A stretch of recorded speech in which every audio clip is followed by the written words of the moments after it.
ceweknya tuh. Ah, iya Jadi, semuanya. aku Chelsea. Aku Alihwan. Kamu siapa? Aku Dinda. Kamu siapa? Aku Izas. Kamu siapa? Hai, aku Cynthia. Kamu siapa? Halo, aku Krisna. Halo.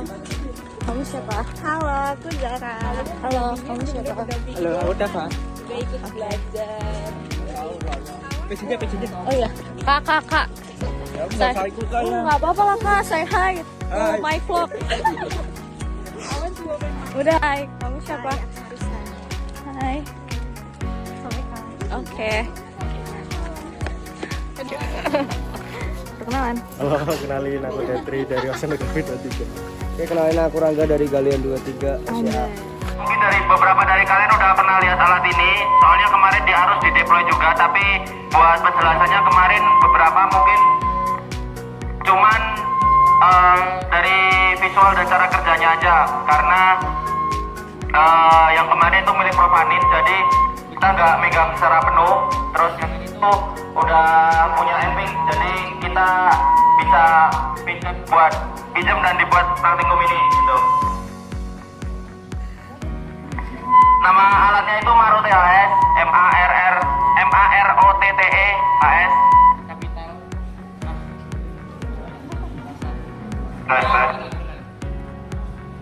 Alat ini tuh untuk mengukur kecepatan dan arah arus.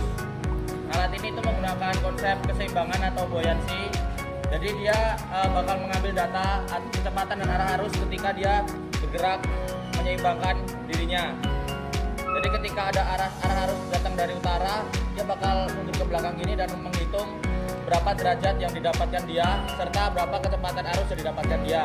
Namun kecepatan arus yang bisa dia dapatkan maksimal cuma 2,5 meter per second. Jadi ketika ada kecepatan arus yang melebihi tersebut, maka dia cuma membacanya maksimal di 2,5 meter per second. Jadi misal ada kecepatan arus di 3 meter per second, dia kebacanya di sini tetap 2,5 meter per second. Itu kekurangannya. Untuk isi alatnya,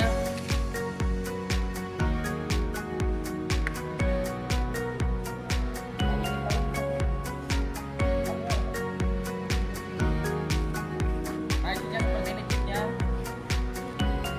Baterainya ada 2 di kiri kanan, terus ada cetekan di sini ya untuk menghidupkan dan menonaktifkan Marotte-nya. Jadi ketika ini digeser gini, di sini bakal klip-klip merah kalau kalian kelihatan, kalau nggak kelihatan ya udah. Nah, ketika dia udah jadi klip-klip hijau gini, berarti dia udah mulai mengambil data.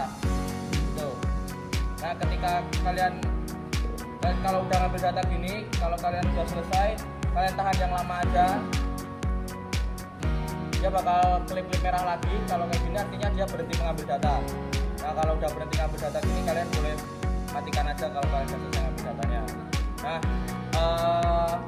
nanti buat dua orang yang per kelompok nanti yang di sini bakal aku ngejelasin gimana setting dari Marotte ini, gimana nanti Marotte ini bisa mengambil data dari laptop. Pokoknya nanti kita mainnya ya di laptop buat 2 orang aja.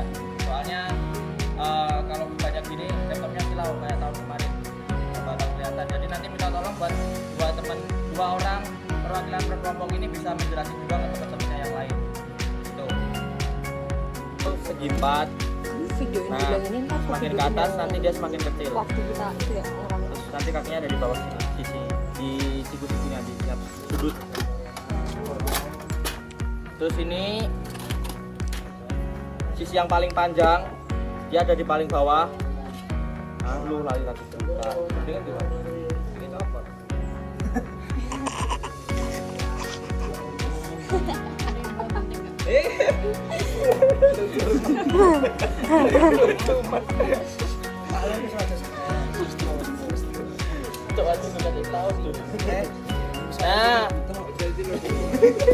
Nah, ini ada apa ya di sisi yang paling panjang itu ada 4 jumlahnya.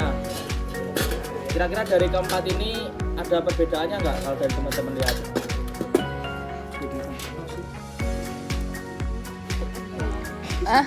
Iya bolongannya. Lubang. Nah, yang satunya itu ada lubangnya, yang satunya buta. Nah, nanti kalau kalian nyusun, berarti yang bermata ini dihadapkan dengan yang bermata, dan yang buta dihadapkan dengan yang buta. Kenapa? Karena nanti yang bermata ini bakal dimasukkan besi yang bermata 4 sejajar gini. Ini kan matanya 4 sejajar. 1, 2, 3, 4, ya kan? Nah, ini nanti yang tengah dikasih plat besinya yang tadi aku ini, yang kotak. Gitu. Paham nggak? Paham. Paham. Serius. Langsung praktek aja berarti. Enggak gitu. Depan awas tangan, awas kaki, awas kepala. Anjay, semangat. Ini guys, lagi penyusunan. Penyusun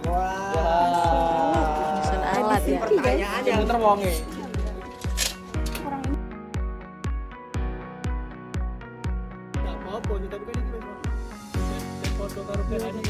Dua, 3 tetes. Iya.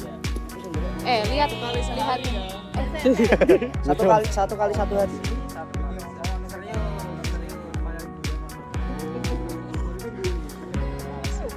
Bah. Tiga. Terus Jarangnya saya, Le. le. Berarti yang putih, Mas. Di ini apa perbatasan antara putih sama biru itu ada garisnya. Oh, ya, terus? Tinggalan biru, tinggalan skalannya biru. Pakai skala yang kanan. Gambar 1000. Oh. 25. Aku dulu. Wah, Enggak percaya. Anjay. Bentindo loh. Yang kanan enggak? Miring. Ojo miring. Terlalu dangak gue yang gue baju Jeneng. 25 toh. 25. Moment of truth. 25. Berarti nggak bohong. Asli. Satu kali satu putih.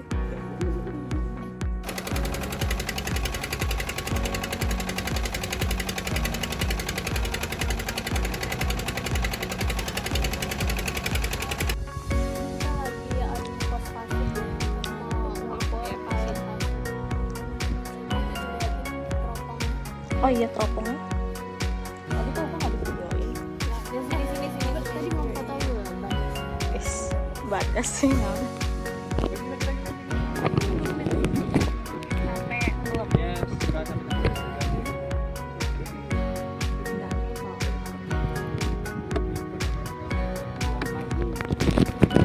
buat ngambil sampel ya teman-teman. Selanjutnya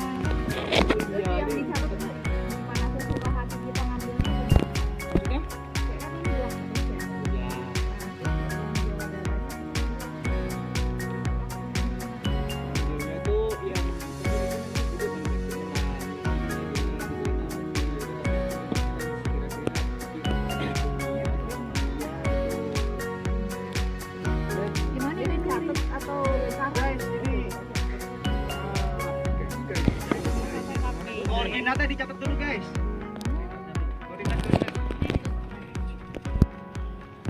Oke, alat selanjutnya ada pH meter. Diambil dulu dong sampel airnya dong. Ini yang meter. Nah, pH meter, kalau tadi DO meter dia ngukurnya itu ion oksigen, kalau pH meter itu dia ngukurnya ion hidrogen. Kalau DO meter dia ngukurnya kan ion oksigen. Kalau pH meter dia ngukurnya ion hidrogen. Nah, semakin tinggi hidrogennya, semakin tinggi juga pH teman-teman. Gimana kan semakin tinggi hidrogennya? Ya, semakin tinggi kadar hidrogennya, semakin tinggi juga pH-nya. Nah, kalau ini kan dia pakai prop juga, tapi dijadiin satu. Enggak kayak ini terpisah gitu kan. Nah, itu nanti langsung dicelupin aja ke wadah, karena kalau pH kan dia nggak bakal berubah kayak DO kan. Kalau ada arus dia nggak ngaruh. Nah, ini bagusnya dicelupin sampai yang ada garis-garisnya ini. Kalau udah lebih dari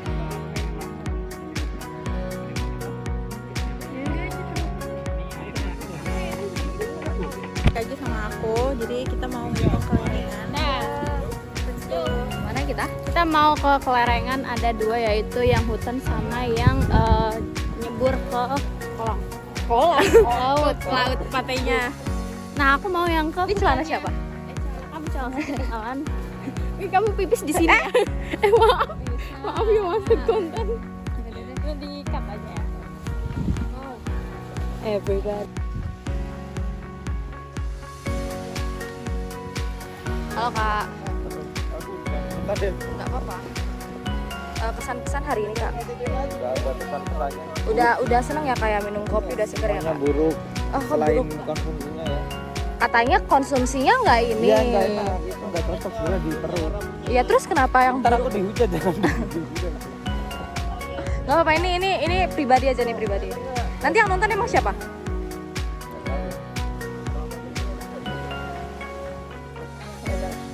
Enggak sih. Oh kenapa emang kalau ketahuan orang-orang rekos? Kenapa emang kalau ketahuan orang-orang rekos? Oh gitu ya. Nggak bisa ya sama orang-orang rekos ya? Oh jadi metos dan rekos ini nggak berteman apa gimana? Udah kita ada ketegangan. Oh gitu.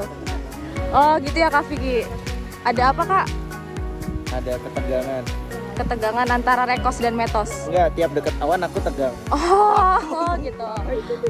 Apa ya? Kelasnya ada. Oh gitu. Biasanya ada.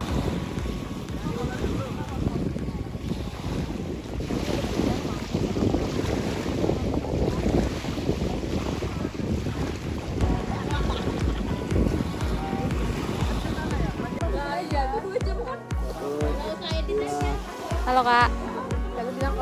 Iya, sama. Start. Jadi setelah kita mengetahui perhitungan dari DP Min dan DP Max, kita dapat tahu bahwa terdapat beberapa faktor yang mempengaruhi dari nilai-nilai tersebut, yaitu yang pertama ada tinggi awal gelombang atau H0, kemudian ada periode gelombang, ada kedalaman, ada kemiringan dari pesisir atau pantai, dan juga ada sudut datang dari gelombang. Sekian, terima kasih. Halo semuanya, di sini nama aku Solita. Di sini aku mau ngasih tutorial untuk menggunakan kompas bidik ini untuk menentukan arah. Nah, di sini ada kompas bidik, di mana pertama-tama kita itu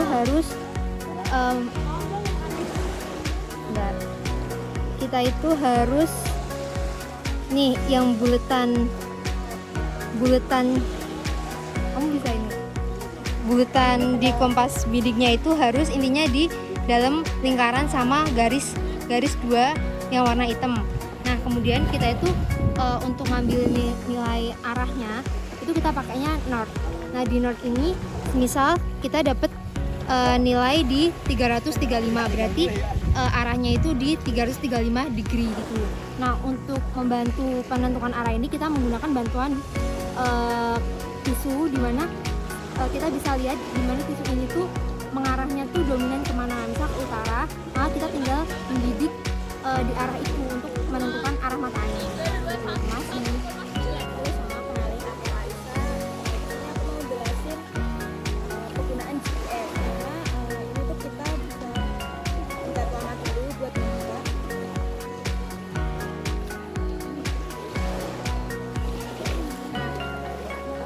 Penggunaan GPS ini itu kayak penggunanya itu harus di sebelahnya dari pemegang anemometernya. Tunggu sebentar.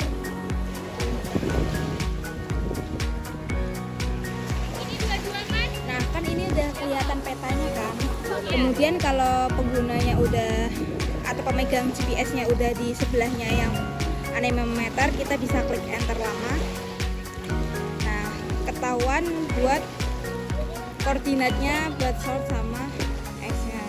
Setelah itu ini bisa ditulis di lapsem, lalu kita bisa kembalikan ke quit dan bisa dimatikan lagi. Udah, terima kasih.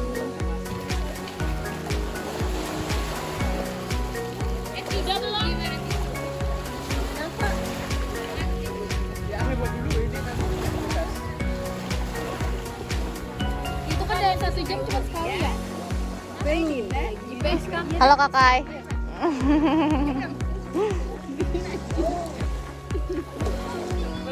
Oke, makanya jadi tadi setelah membidik kompas yang dari mengarahkan tisu terus kemudian kena angin, dia akan dibidik. Kemudian setelah bidikan angin itu kita akan mengukur anemometer, mengukur angin menggunakan anemometer. Nah kemudian pada tadi titik bidik itu anemometernya ditaruh di atas, dipegang seperti ini. Maaf mungkin ini nggak ada contoh alatnya karena keterbatasan.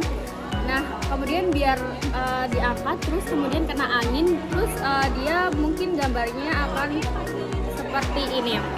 Dan bulat-bulatnya setengah lingkarannya itu bakal kena angin, kemudian dia akan berputar. Nah karena tadi alatnya digital, dipencet sebelum digunakan dipencet on, kemudian dalam interval 1 menit dalam 1 jam, jadi ada 60 data. Kemudian pada interval setiap semenit itu dicatat angka yang keluar. Kemudian udah terkumpul 60 data, maka itu data yang akan digunakan kita dalam mengukur kecepatan angin. Terima kasih.